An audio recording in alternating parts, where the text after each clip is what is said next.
Bom dia para todo mundo. Meninas. Então, vamos orar para a gente iniciar essa aula, amém?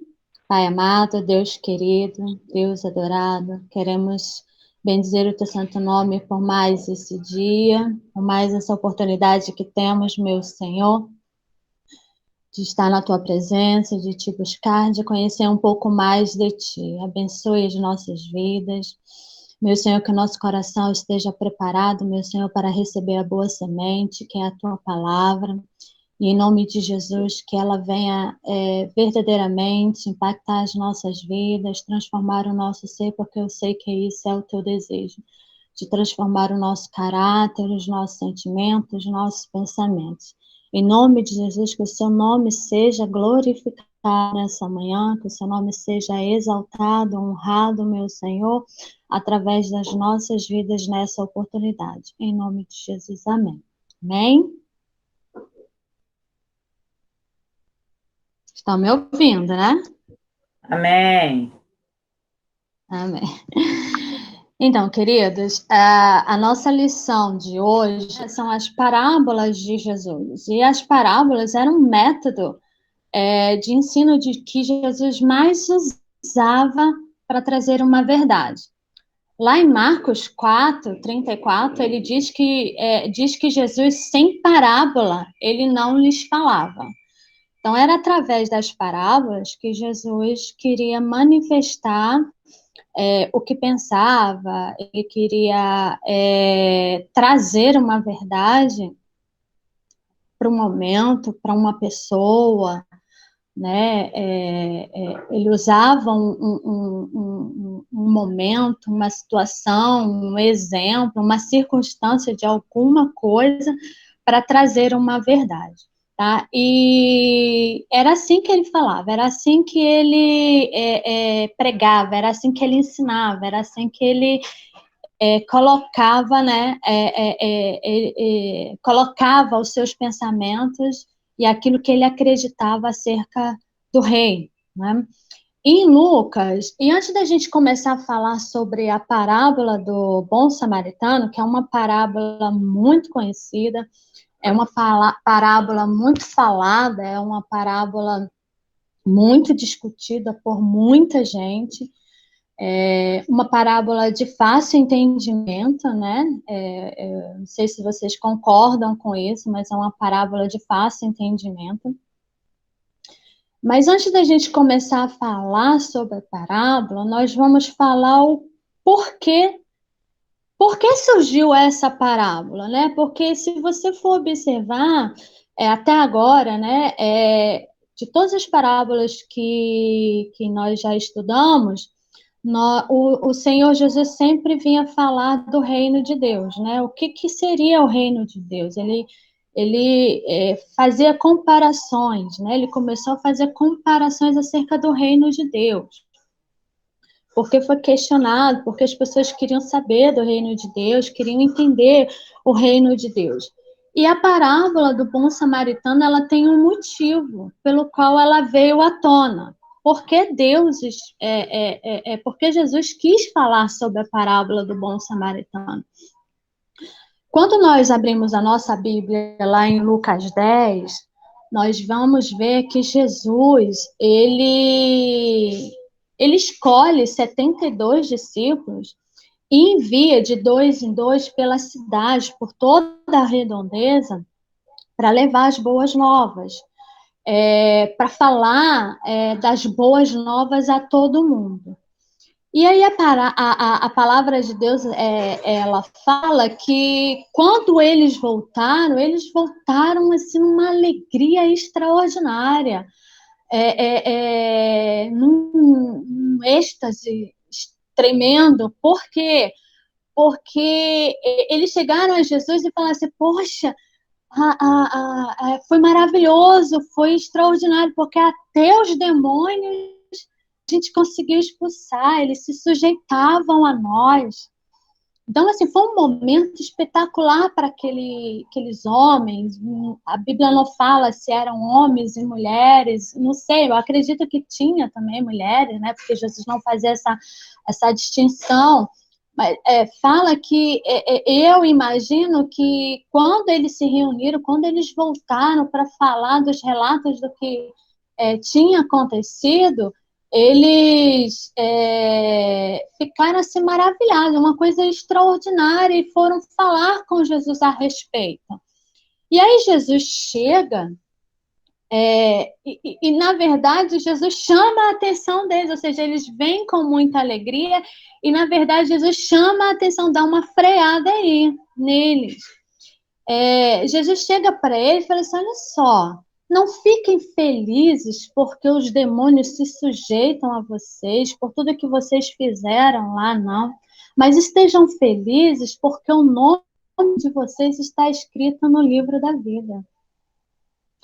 Então, assim, Jesus começou a falar sobre isso, sobre o que aconteceria com a gente lá no céu, né? Que isso seria realmente um motivo de muita felicidade, de muito gozo, poder viver com Deus, poder participar dessa família celestial, né? E o livro da vida, queridos, ele era um livro, um registro celestial que continha o nome daqueles que herdariam a vida eterna.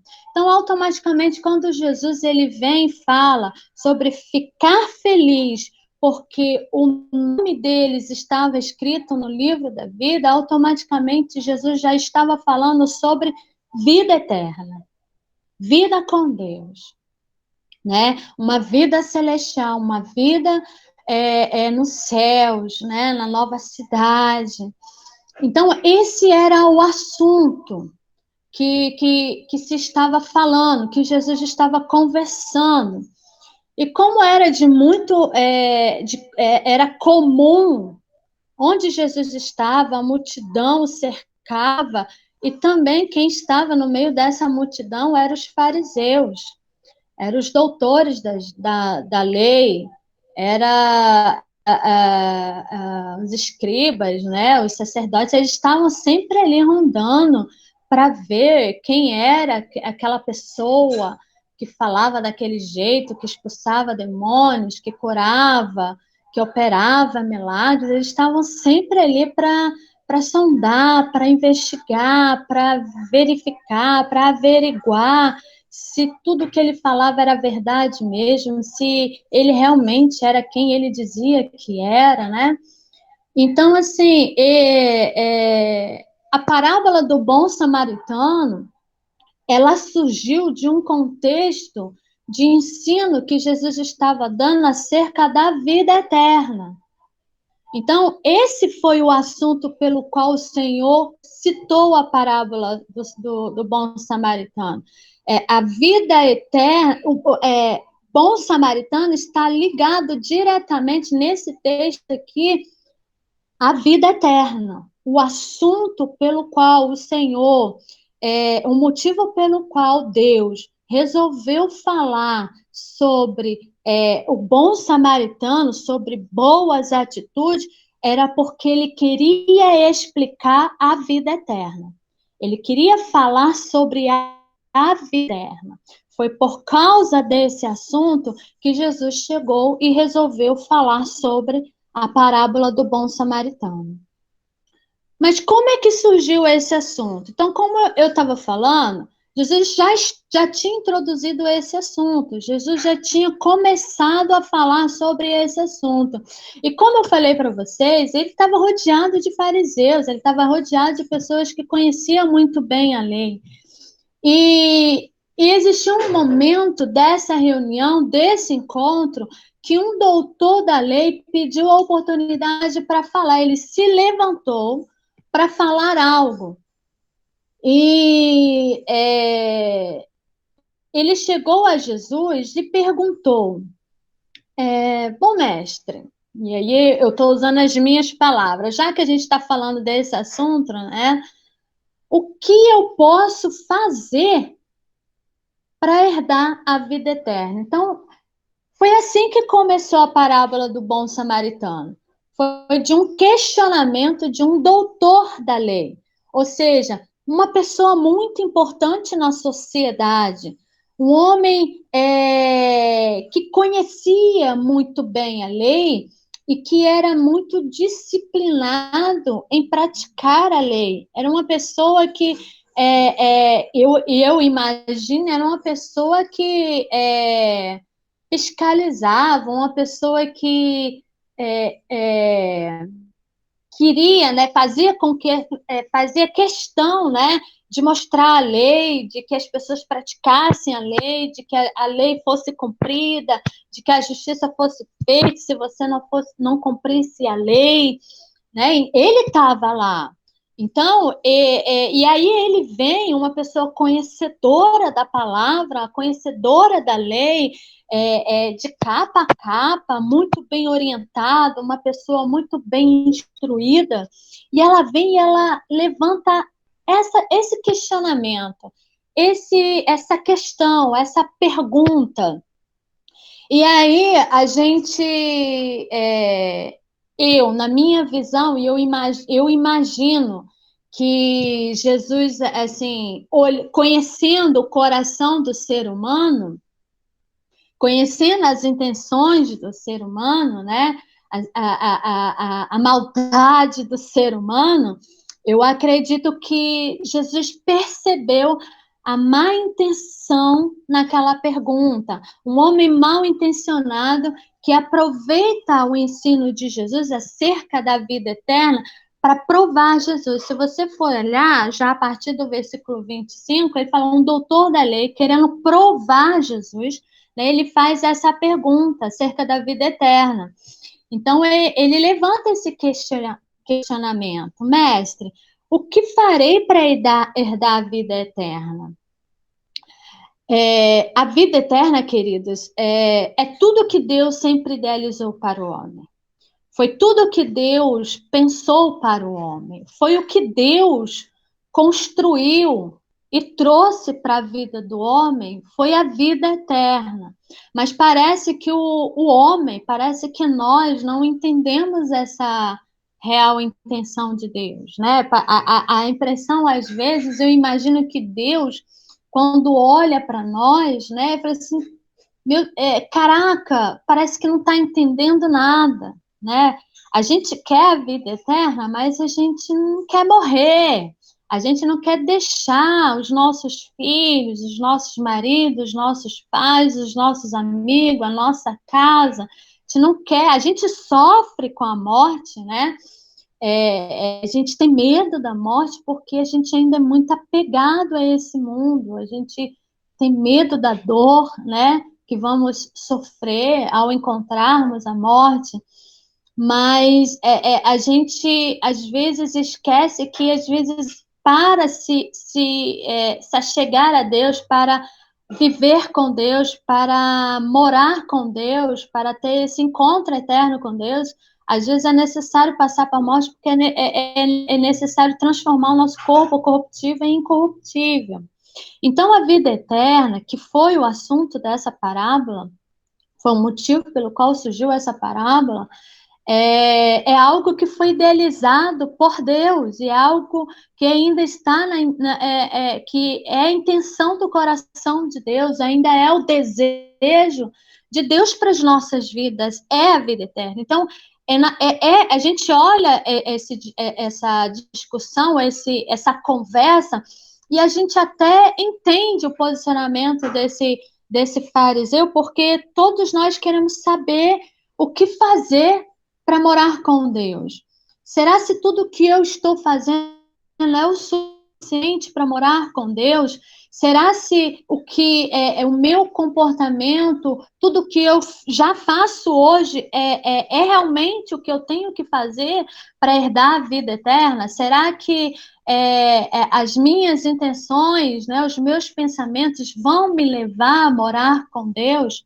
Vai me levar a herdar a vida eterna? Será que o que eu faço e o que eu já cumpro da lei é o suficiente para escrever o meu nome no livro da vida? Então, você até entende esse questionamento, porque isso é um questionamento normal de todo mundo. Então, imagine que quando aquele doutor da lei levantou esse questionamento, todos ali ficaram ansiosas em saber a resposta de Jesus. Porque Jesus tinha muita sabedoria para falar de todos os assuntos, ele tinha muita inspiração, né, celestial para falar de todos os assuntos. E aí toca num assunto que todo mundo quer saber com profundidade, toca num assunto em que todo mundo quer clareza a respeito disso.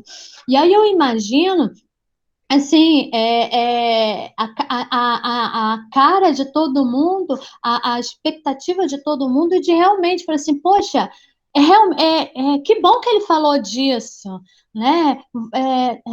E a expectativa de esperar ouvir Jesus falar acerca disso. Então, Jesus conhecendo o coração daquele homem, porque eu imagino, porque assim, uma pessoa que conhecia a lei, uma pessoa que era um especialista na palavra de Deus, que conhecia de capa a capa, será possível que ele não sabia nada acerca do reino de Deus? Será se ele não sabia nada em relação ao que fazer, ao que não fazer para herdar a vida eterna, para herdar uma vida com Deus? Será? Então, eu realmente eu teria as minhas dúvidas em relação a essa pergunta também, entendeu? Eu também enxergaria uma má intenção, um especialista falar de uma coisa que ele é especialista, né? Que ele estudou para isso, ele estudou por isso, né? De todos os assuntos, ele sabia muito bem explicar, falar, expressar também. Então, eu acredito que Jesus sabia da má intenção do coração daquele doutor, sabia o que ele queria prová-lo, né? Que ele queria provar, que ele queria talvez até envergonhar Jesus no meio daquela discussão, porque como um doutor da lei não sabia sobre a vida eterna, é realmente muito estranho isso, é você chegar para um pediatra e perguntar, sei lá, o meu filho, sei lá, não consegue crescer, não consegue se alimentar. O que você pode me falar sobre? Ele vai falar, ele tem conhecimento suficiente para falar tudo sobre uma criança, porque ele estudou para isso. Então, quando uma pessoa te pergunta um assunto que ela já é especialista, você realmente você fica assim com o pezinho atrás. Por você está me perguntando isso se você sabe muito bem, né? Então, e Jesus, ele era muito, ele era muito Deus, né? Ele conhecia a intenção do coração do homem. E aí Jesus, sabendo da má intenção do coração desse doutor, ele vem e faz, a resposta de Jesus é uma pergunta para ele. A resposta de Jesus é uma pergunta para ele. E aí ele vem e fala o seguinte: o que está escrito na lei? Como você a lê? Ou seja, qual a sua interpretação acerca desse assunto na lei? Ou seja, o doutor da lei faz uma pergunta, né? E espera uma resposta de Jesus, e Jesus responde com uma outra pergunta, ou seja, você sabe o que está falando acerca da vida eterna? Qual é a sua interpretação em relação a isso? E aí, ele vem, e aí eu queria ler aqui com vocês, e aí ele fala o seguinte, no versículo 26, o que está escrito na lei? Respondeu Jesus. Como você a lê? E aí ele respondeu: ame o Senhor, o seu Deus, de todo o seu coração, de toda a sua alma, de todas as suas forças, de todo o seu entendimento. E ame o seu próximo como a si mesmo. Ou seja, a resposta que ele bem sabia que levava o homem a alcançar a vida eterna. E aí Jesus chega e fala o seguinte para ele, ó, lá no versículo 28. Disse Jesus: você respondeu corretamente, faça isso e viverá. Então, assim, notem que o caminho que Jesus deixa bem claro e confirma isso com o doutor da lei, ou seja, com uma pessoa que conhecia muito bem a lei, que existe um caminho, que existe um meio para você alcançar a vida eterna. E que esse caminho era amar a Deus acima de todas as coisas e amar o seu próximo como a si mesmo. Observe que Jesus está confirmando o que ele já sabia acerca da vida eterna. É exatamente isso. Eu não precisava responder, né? Imagino Jesus falando, né? Eu não precisava responder, você já sabe, é exatamente o que você pensa, eu também penso. O que você acha, eu também acho, é exatamente isso. Para você, para o homem herdar a vida eterna, é necessário que o homem ame a Deus acima de todas as coisas e ame o seu próximo como a si mesmo. Então, ele sabia o que a lei dizia, mas como tantas outras ocasiões, né, os doutores da lei, os fariseus, os religiosos da época, eles queriam de verdade um motivo para prender Jesus. Eles queriam de verdade um motivo para acusar Jesus. Se eles pegassem Jesus em blasfêmia, era um motivo para eles prenderem Jesus, né? Matarem, como aconteceu, matar Jesus e exterminar Jesus da face da terra. Vamos ler lá em Lucas 6, quem tiver com a Bíblia aí aberta, se puder ler para mim Lucas 6, do 6 a 11, nós vamos ver isso, que Jesus estava, além de estar rodeado pela uma grande multidão, o tempo todo, ele também tinha um monte de fariseus religiosos o tempo todo querendo acusar Jesus, querendo um motivo para prender Jesus. Então, esse doutor da lei, na verdade, ele queria era um motivo também, como os outros, como em todos os em várias ocasiões aconteceram, ele queria realmente que Jesus falasse, queria ver o que Jesus iria falar acerca disso, porque se Jesus falasse algo que não estava na lei, ou algo que eles não acreditavam, era um motivo de prender Jesus. Alguém achou? Lucas 6, 6 a 11? No outro Não? sábado, ele entrou na sinagoga e começou a ensinar. Estava ali um homem cuja mão direita era atrofiada. Os fariseus e os mestres da lei estavam procurando um motivo para acusar Jesus. Por isso, o observavam atentamente para ver se ele iria curá-lo no sábado. Mas Jesus sabia o que eles estavam pensando e disse ao homem da mão atrofiada: Levante-se e venha para o meio. Ele se levantou e foi. Jesus lhes disse: Eu lhes pergunto, o que é permitido fazer no sábado? O bem ou o mal? Salvar a vida ou destruí-la? Então olhou para todos os que estavam à sua volta e disse ao homem: Estende a mão. Ele a estendeu e ela foi restaurada. Mas eles ficaram furiosos e começaram a discutir entre si o que poderiam fazer contra Jesus. Então, observe que eles estavam assim, nervosos, né? Arrancando os cabelos da cabeça por causa de Jesus, que eles não aceitavam ele como Messias, não queriam acreditar, por mais que os sinais fossem evidentes, eles não aceitavam, não admitiam que ele pudesse ser o Messias que eles tanto esperavam. Então, eles queriam motivos. Então, por isso que eu acredito que quando é questionado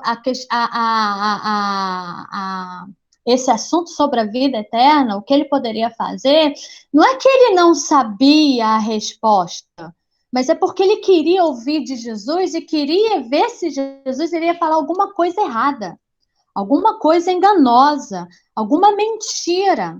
E aí Jesus, ele confirma o que ele também acreditava. Eu acredito nas mesmas coisas que você.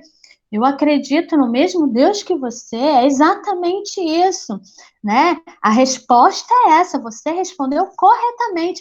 Faça isso e viverá. E ele fala isso, e a gente conhecendo Jesus hoje, e quem conhecia Jesus com mais propriedade, mais de perto, né, sabia que ele estava falando com muita profundidade, com muita clareza. É exatamente isso. Faça isso, ame a Deus acima de todas as coisas e ame o seu próximo como a si mesmo. né? Ou seja, Jesus respondeu que esse era o caminho que leva o homem à vida eterna. Que caminho era esse? Era o caminho do amor. Foi isso que Jesus quis dizer, né? Quando ele falou, faça isso e viverá. Ou seja, passe pelo caminho do amor e você vai encontrar a vida eterna. Ame a Deus acima de todas as coisas e automaticamente ame ao seu próximo como a si mesmo. É o caminho do amor que nos leva à vida eterna. E como esse doutor da lei, a Bíblia ela fala lá no versículo 29, ele fala assim: mas ele, querendo justificar-se, perguntou a Jesus: e quem é o meu próximo? Então, aí o slide está aí a pergunta, né? Quem é o meu próximo? Quem é o meu próximo? Ele não aceita a resposta, ou por algum motivo ele não ficou satisfeito com essa resposta. Não que ele não tivesse concordado, mas ele queria mais, né? Ah, concordou comigo, tá? E aí? Só isso? Ou por algum motivo, como eu falei, talvez, e é o que eu imagino, e é o que a abertura para muitas interpretações, mas a mais evidente aqui é que, principalmente quando se trata de judeu e os judeus da época, é que ele realmente amava a Deus, ele procurava viver uma vida disciplinada, disciplinada que agradava a Deus. Mas será se ele amava o próximo como a si mesmo? Será se o amor que ele sentia pelo próximo era igual ao que ele sentia por ele mesmo? Porque a Bíblia fala que ele querendo justificar-se, ou seja, justificar-se de algum erro, né? É querendo abafar, ou seja, eu vou justificar o meu erro em cima de uma outra coisa. Olha, eu sou assim, mas e aí? Quem é o meu próximo? Eu não amo o meu próximo, mas quem é o meu próximo? Porque, queridos, para os judeus, o próximo era o próprio judeu. Era o próprio judeu, era o da própria casa, era o da própria família. Ou seja, e aqui nesse texto, né, na parábola do bom samaritano, Jesus ele traz um samaritano. Samaritano não era próximo dele. Não era próximo. Ele não tinha que amar o samaritano. Ele não tinha, porque o samaritano não era considerado próximo, não era da família, não eram as pessoas que iriam fazer parte da família de Deus, né?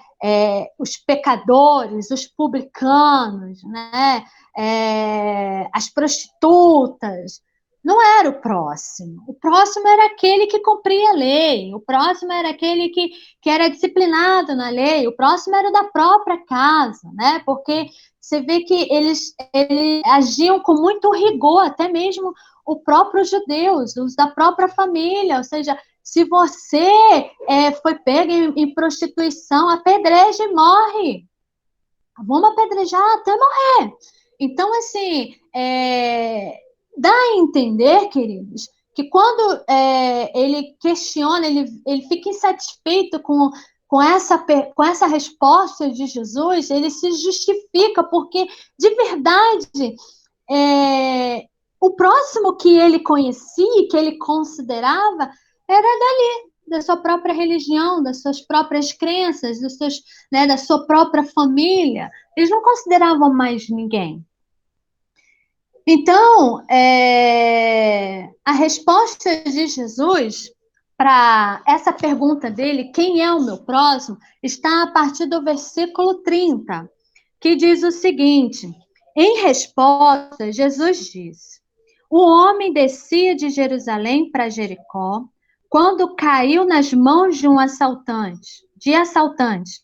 Esses tiraram as roupas, espancaram-nos e se foram, deixando quase morto. Aconteceu ele estar descendo pela mesma estrada um sacerdote. Quando viu o homem, passou pelo outro lado, e assim também um levita, quando chegou no lugar e o viu, passou pelo outro lado. Mas um samaritano, estando de viagem, chegou onde se encontrava o homem, e quando o viu, teve piedade dele.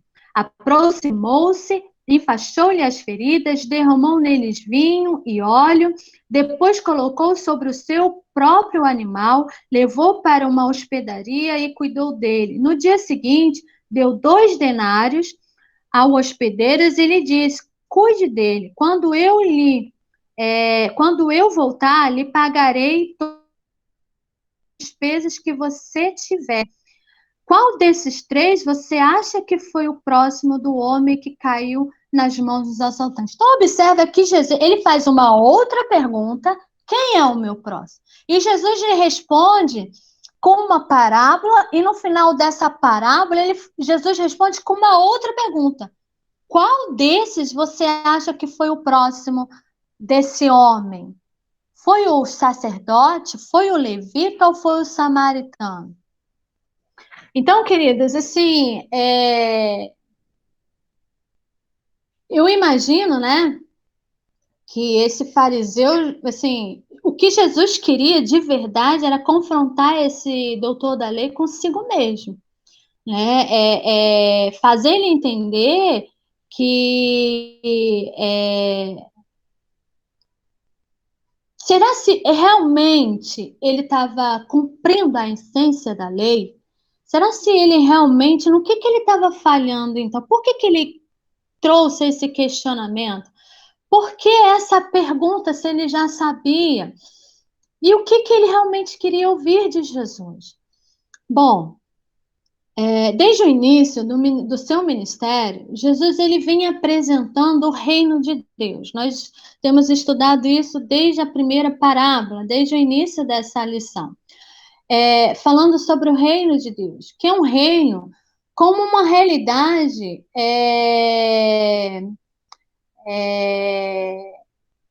uma realidade na história da humanidade. É uma realidade na história da humanidade, é o reino de Deus. Se fala muito sobre o reino de Deus, se quer muito o reino de Deus. Mas ele deixa muito claro que o reino de Deus não era um reino distinto do reino atual, no caso ali do Império Romano. Ele deixava muito claro isso em tudo que ele falava, em tudo que ele ensinava, em todas as atitudes dele, com quem ele estava ou com quem ele não estava. Ele deixava muito claro que o reino de Deus era distinto daquilo que eles estavam acostumados a viver, a presenciar, a ver.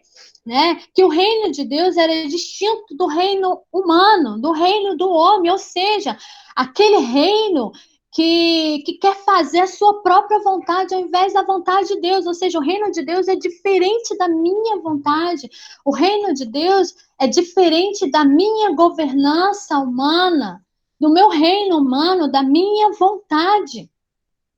E aí a gente percebe que o reino de Deus ele sempre bate de frente com a nossa vontade.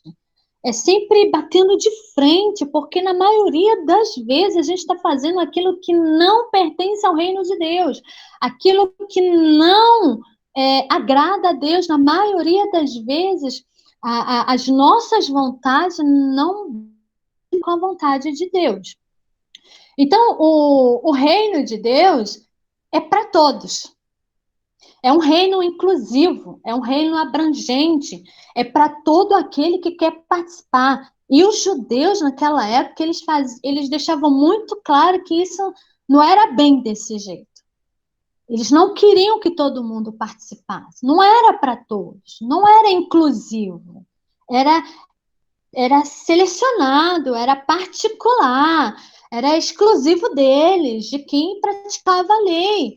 E aí vem Jesus trazendo uma outra realidade. Olha, o que Jesus, quando ele trata do reino de Deus, ele começa a manifestar as boas novas, ele está dizendo que quem quiser participar desse reino, é só falar, é só querer, é só decidir. Não existe uma acepção de pessoas, não existe uma exclusão de pessoas. Só não vai participar desse reino quem não quiser, quem não quer. E os fariseus da lei, os doutores, os religiosos da época, não acreditavam nisso, eles não aceitavam essa verdade. Eles olhavam para Jesus, aí via Jesus curando, né? No sábado, Jesus comia sem lavar as mãos, Jesus sentava com as prostitutas, Jesus comia com os pecadores, com os publicanos, e pior, ele se relacionava muito bem com os samaritanos. E aí, como é que pode? Entendeu? Participar, ser pertencente do reino de Deus, herdar a vida eterna desse jeito. Eles não acreditavam.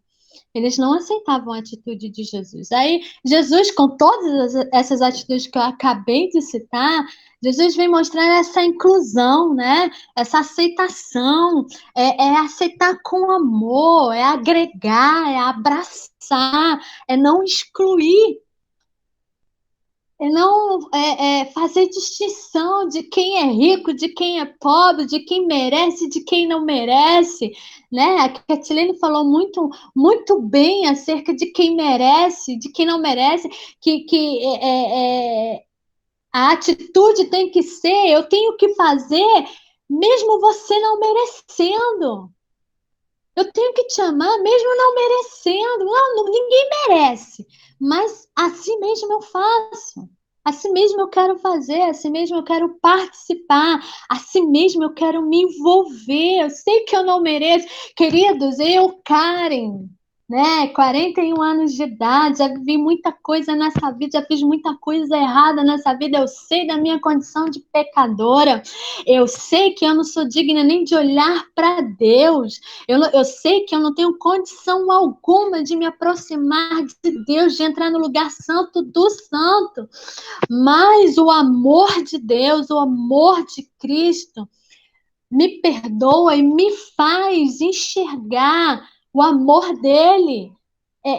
Me envolve. Ele me envolve, permite o meu acesso, né?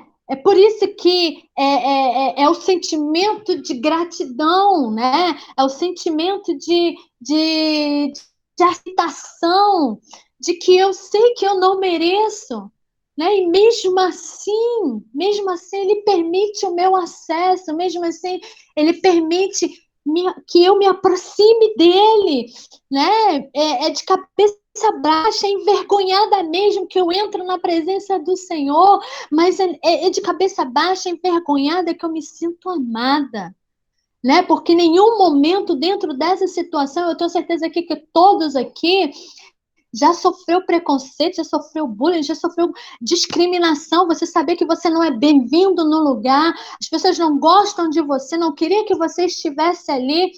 Mas sabe essa sensação de que você entra num lugar que você. O ambiente teria que ser esse: olha, não tem que me amar, não tem que me aceitar, não tem que me ouvir, mas aí o que você espera é que isso aconteça, mas o que você recebe é totalmente o contrário. As pessoas vêm, te abraçam, te beijam e te chamam de amigo, quer que você faça parte da. Exatamente esse é o reino de Deus. Você saber que você merecia uma coisa e que recebe outra. É extraordinário o amor de Deus. O reino de Deus realmente, querida, é algo extraordinário. Então, Jesus fazia isso o tempo todo. Fazia isso o tempo todo e isso irritava eles, os religiosos da época. Isso irritava eles, porque não era para ser desse jeito. Não era para ser desse jeito. Então, a resposta de Jesus em relação ao próximo é exatamente isso. É falar do reino. Olha, de tudo que eu tenho falado, de tudo que vocês têm visto, presta atenção. O reino de Deus é isso. É amor. O reino de Deus é amor. Então, o mandamento que o doutor da lei ele citou era a resposta correta, pois estão ligados diretamente. Estão ligados diretamente. Se eu consigo cumprir um, automaticamente eu conseguirei cumprir o outro. Não dá para isolar-nos. Não dá para amar a Deus, é preciso amar também o meu próximo. É um amor envolvido. Se isso não acontecer, a Bíblia diz que eu sou mentiroso. Alguém abre a Bíblia lá para mim, em 1 João 4, do 7 ao 21, quem puder ler, fala exatamente do amor, né? Que diz que não dá para mim amar a Deus que eu não vejo e não amar o meu irmão que eu vejo. Alguém conseguiu abrir a Bíblia? 1 João 4, do 7 ao 21. 1 de João. Amém? 1 João, capítulo 4, versículo 7 ao 21. Um texto Sim. extraordinário. Amados, amemos uns aos outros, pois o amor procede de Deus. Aquele que ama é nascido de Deus e conhece a Deus. Quem não ama não conhece a Deus, porque Deus é amor. Foi assim que Deus manifestou seu amor entre nós, enviou seu Filho unigênito ao mundo para que pudéssemos viver por meio dele. Nisto consiste o amor, não em que nós tenhamos amado a Deus, mas em que ele nos amou e enviou seu Filho como propiciação pelos nossos pecados. Amados, visto que Deus assim nos amou, nós também devemos amar uns aos outros. Ninguém jamais viu a Deus. Se amarmos uns aos outros, Deus permanece em nós e o seu amor está aperfeiçoado em nós. É aí, né?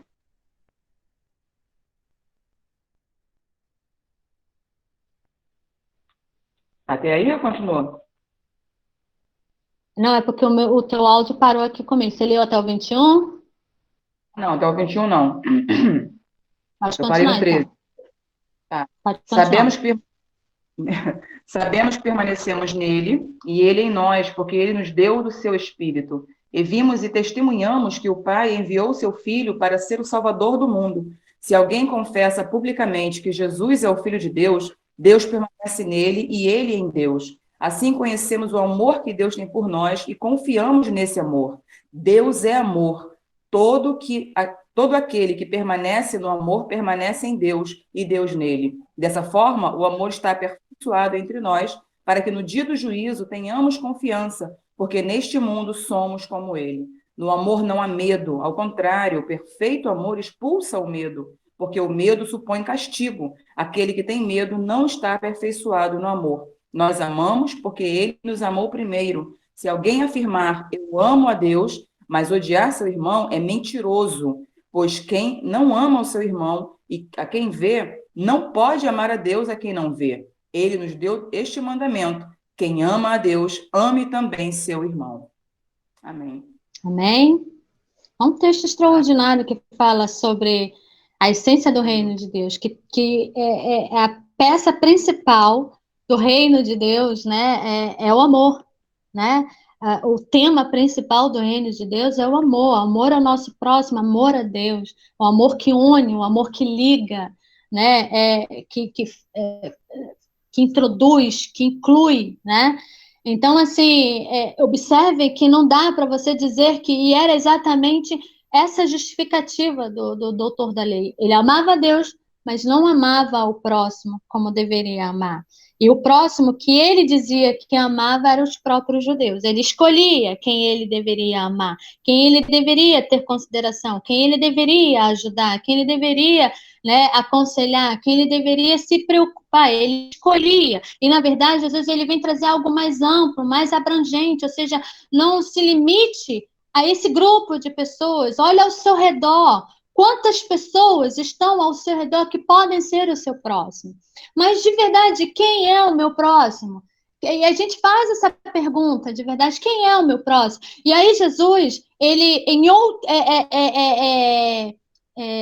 quando ele fala da parábola do bom samaritano, queridos, ele quer dizer que o próximo, o meu próximo, é qualquer pessoa caída nos caminhos da vida que necessita para se levantar da nossa ajuda e do nosso amor. Esse é o nosso próximo. Sem acepção de pessoa.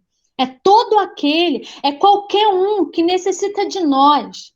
Seja amigo ou seja inimigo, conhecido ou desconhecido, da mesma raça ou não, rico ou pobre, crente ou não crente. É qualquer um, queridos. Qualquer um pode ser o nosso amigo. O que Jesus estabelece com essa parábola é que o reino de Deus não é teórico, dogmático, ou seja, não adianta ficar perdendo tempo discutindo a lei, doutrinas, crenças, cerimônias, rituais. Jesus deixa bem claro, queridos, que os vilões dessa história não eram os assaltantes. É que Jesus ele usa uma história real que acontecia naquela época para falar através de uma parábola. Esse caminho de Jerusalém a Jericó realmente acontecia muitos assaltos. E provavelmente, querido, esse homem caído não era qualquer homem. Provavelmente era um judeu de posse, um judeu com dinheiro. E aí ele foi passar pelo caminho e foi assaltado. Era um lugar realmente muito perigoso. E o sacerdote, quando passava, imagina, os sacerdotes levitas, né? Poxa, esse homem está morto, eu não posso tocar nesse homem, porque senão eu vou me tornar impuro. E aí existe todo um processo para me purificar, não vou tocar, porque a minha religião diz isso, né? Então, não é teórico. Jesus deixa bem claro que os vilões não eram os assaltantes, e sim os religiosos indiferentes ao sofrimento humano. Eles foram indiferentes ao sofrimento humano. Eles pensaram em si, nos seus rituais, nos seus cerimoniais, né? Nos seus, olharam para dentro do seu umbigo e esqueceram, foram indiferentes ao sofrimento humano. O que não pode, o que não pertence, queridos, ao reino de Deus, é a indiferença à necessidade do meu irmão. O que não pertence, o que não pode fazer parte do reino de Deus é eu me comportar indiferente ao que o meu irmão, ao que o meu próximo, aquela pessoa que está ali, que eu sei quem é, que eu consigo ver, que eu sei onde está passando dificuldade e eu me comportar de maneira indiferente, isso não pertence ao reino de Deus. E era exatamente isso que Jesus estava falando. Vocês são indiferentes ao sofrimento humano. Pessoas estão sendo excluídas, pessoas estão sendo maltratadas, pessoas estão sendo mortas por causa dos rituais de vocês, porque vocês são egoístas. E isso não pode acontecer. Quem eles menos esperavam foi o que fez. O bom samaritano, querido, por isso que a Bíblia fala o bom, porque era um homem bom, um homem bom. Caráter, essência do homem que Deus se agrada. O homem bom que olhou um homem caído, precisando de ajuda, se compadeceu dele e foi lá, ajudou, correndo risco também de ser assaltado, correndo o risco de também sofrer a mesma mazela que aquele homem caído estava passando. Mas mesmo assim, ele foi lá. Ele se compadeceu. Ele teve amor dentro de si. E foi lá e ajudou. Aquele homem está precisando de mim. Eu estou vendo que aquele homem está precisando de alguém. Está precisando de ajuda. Eu imagino que aquele homem olhou para um lado, olhou para o outro, não viu ninguém, só tinha ele que podia ajudar naquele momento. E por que não fazer isso? O homem bom faz isso. O homem que agrada a Deus e que pertence ao reino de Deus, que coloca em prática a lei, a verdade, a palavra de Deus, faz isso. Não olha o perigo que está correndo, não olha as dificuldades, o tempo que não tem, as suas limitações, e vai fazer o que tem que fazer. Vai ajudar, vai se compadecer, né? Ser indiferente à pessoa. Os judeus, o que Jesus estava querendo dizer ali, queridos, é que que o reino de Deus é aqui, é agora, ele já começou e tem a ver com amor. Se eu não consigo me sensibilizar com a dor do meu irmão, queridos, é uma preocupação muito grande, porque eu ainda não estou fazendo parte desse reino. Eu ainda não faço parte desse reino. Se eu não consigo me sensibilizar ao sofrimento do meu irmão, eu ainda não faço parte desse reino. A Cristina, no último culto, ela contou um testemunho que no momento em que ela mais precisou de um amigo, a Kathleen foi lá e foi abraçá-la, né? Então, assim, correndo o risco de pegar uma doença, tanto uma quanto a outra. uma doença que está matando. Mas o amor falou mais alto. O amor, querido, nesse momento, quando a gente sabe que uma pessoa precisa da gente, quando a gente sabe a necessidade de um próximo, de uma pessoa que está do nosso lado, que precisa da minha ajuda, que precisa do meu apoio, que precisa que eu console, que eu conforte, que eu ajude financeiramente, que eu aqueça, que eu alimente, que eu cure as suas feridas, ele não olha a dificuldade. Esses são os verdadeiros adoradores. São essas pessoas que Deus está atrás. É para qualquer um, é quem quiser participar.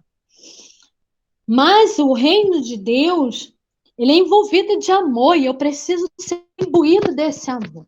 Eu preciso ser imbuído de compaixão, eu preciso ter compaixão em mim.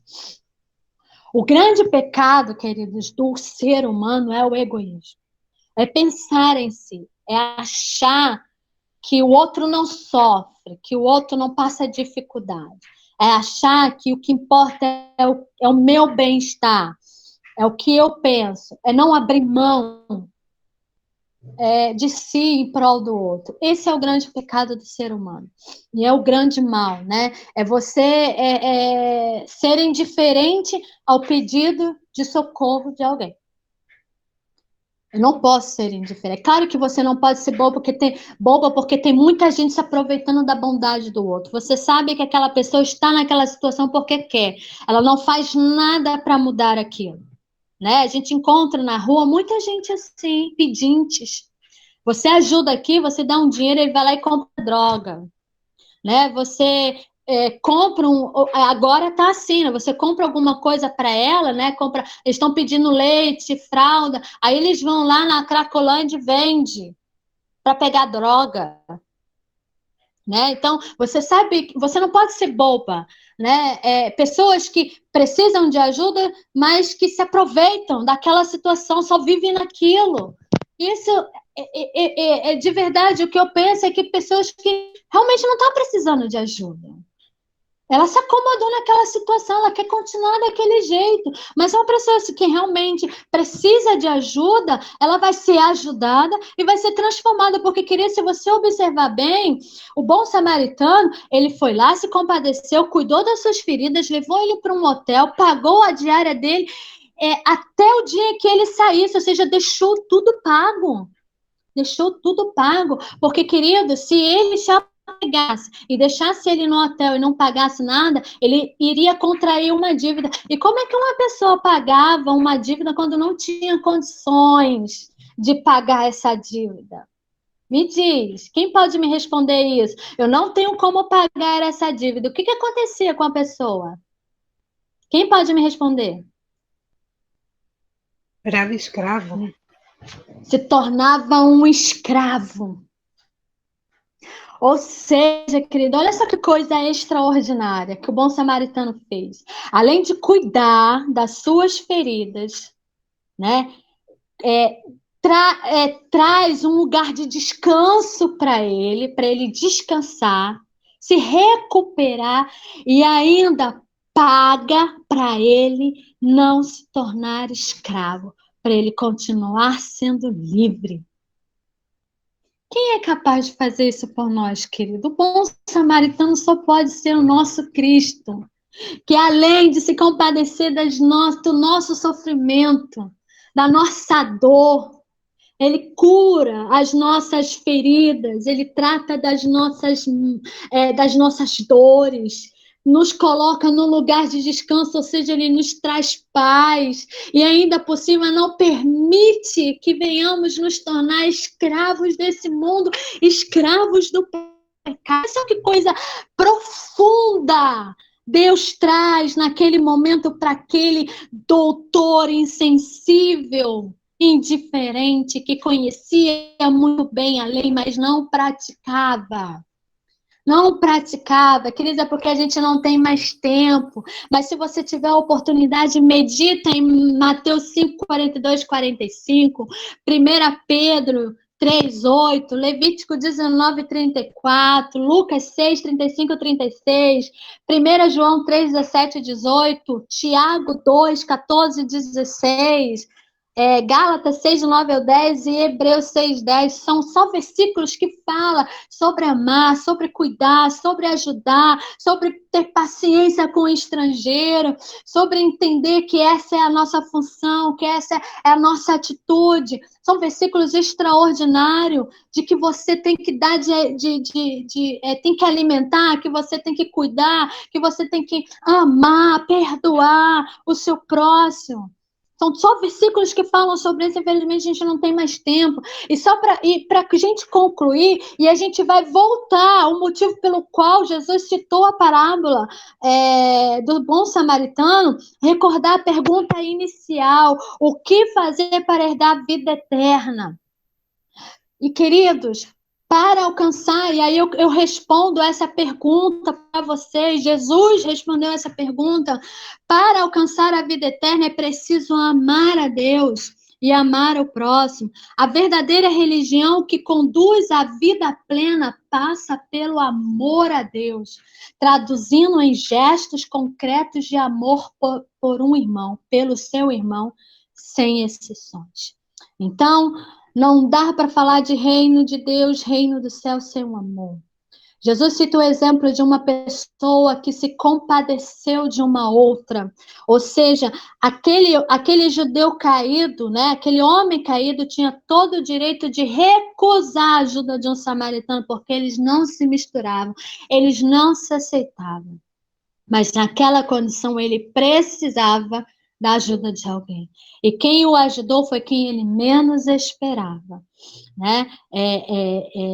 A pessoa que o ajudou foi aquela que se compadeceu, foi aquela que se sensibilizou, foi aquela que pensou: eu vou fazer por ele aquilo que eu gostaria que fizesse comigo.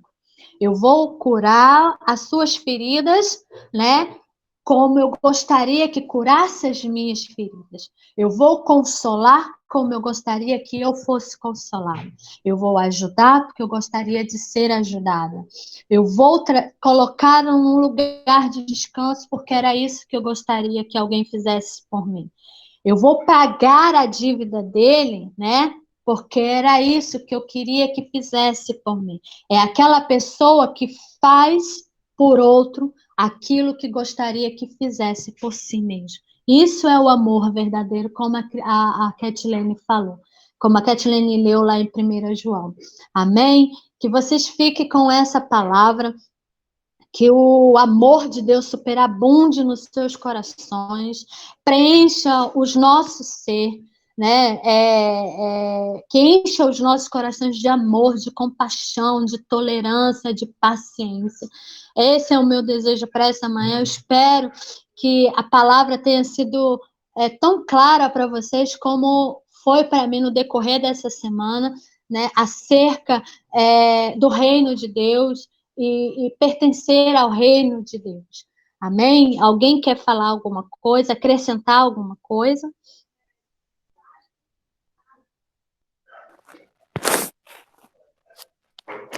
Uma benção. Amém? Uma benção. Amém. Então, Amém. amém? Então, amém. Vamos orar, então. Que Deus continue abençoando e falando de maneira profunda, né? A gente precisa entender que o reino de Deus é mais simples do que aquilo que a gente imagina. É muito simples, né? A gente é que complica ele, né? A gente tem que tentar entender mais a profundidade da vontade. Oi? Entendi nada. Está falando. Quem? Liliane. Oi, Liliane. Ah, deve ser o Gaia. Então, a gente precisa tentar entender mais a profundidade da mensagem de Cristo para as nossas vidas e tentar colocá-la em prática, né?